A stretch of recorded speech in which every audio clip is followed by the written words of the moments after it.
izskatīsim, kā sagatavot bikšu detaļas pirms šūšanas, tā saucamo sākuma gludināšanu. Pirmkārt ir jāizstiep priekšdaļā stakles vīlīte, lai veidotos labāks piegulums augumam, sevišķi, ja bikses ļoti šauras. Pieturam un ar gludekļa pūrniņu pastiepjam tik, cik padodas materiāls. Tā rezultātā mēs iegūstam šādu te vīles pacēlu, un tad viņi labāk piegulēs augumam. Tieši to pašu mēs daram arī mugurdaļā. Arī pieturam audumiņu un ar gludekļa stūrīti pastiepjam. Arī redziet, kā vīle pacēlās uz augšu, un tas dos skaistu piegulumu aizmugurē.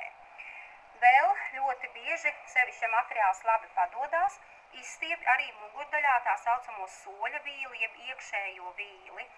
Arī tik, cik ir iespējams, no augšējā stūrīša līdz cēlim pastiepjam, un tā rezultātā viņa vai nu izlīdzināsies tādā pašā garumā kā priekšdaļas vīle, vai nu pat kļūs garāka.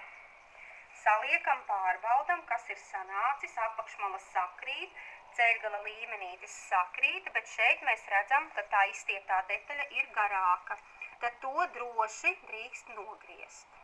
Arī veidosies lejā zem dibena daļas apakšā virs ceļa labāks piegulums.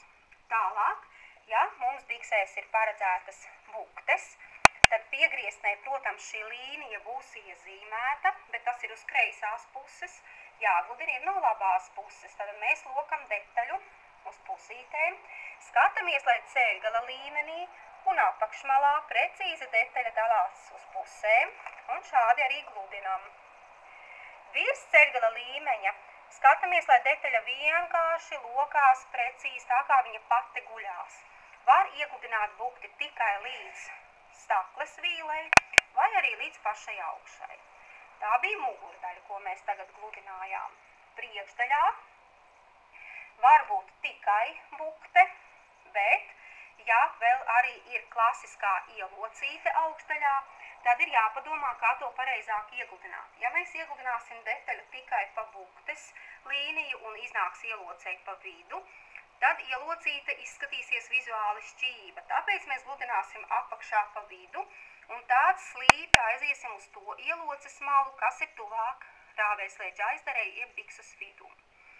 Atkal pārlokam tā, lai labā puse būtu virspusē, līdz celim apakša visam ir precīzi jāsakrīt. Tā mēs tiekam līdz stakles vietiņai apmēram, un šajā brīdī, kur mēs redzam, kas būtu, ja mēs gludinātu tālāk, bet mēs gribam tikt pie šīs te ieloces atzīmes, un vienkārši pašķievjam audumu. Audums padosies,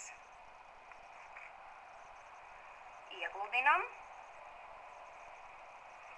Un tūliņ redzēsim, kāpēc mēs tā darījām. Tātad, ja mēs tagad ieliksim ielocīti, tad izskatās buktes līnija taisna. Tas nekas, ka mēs viņu nolikām uz sānu. Šīs ir taisnas bikses. Protams, ja audums ļoti labi nepadodās, tad ar to mūsdienās arī aprobežojas. Bet, ja ir iespējams labāk gludināt audumu, tad lūk, šī ir priekšdaļa, šī ir mugurdaļa. Mēs vēl varam ceļgala rajonā mugurdaļai nedaudz pa bukti sagludināt vīli. Tas ir tikai tad, ja audums to atļauj.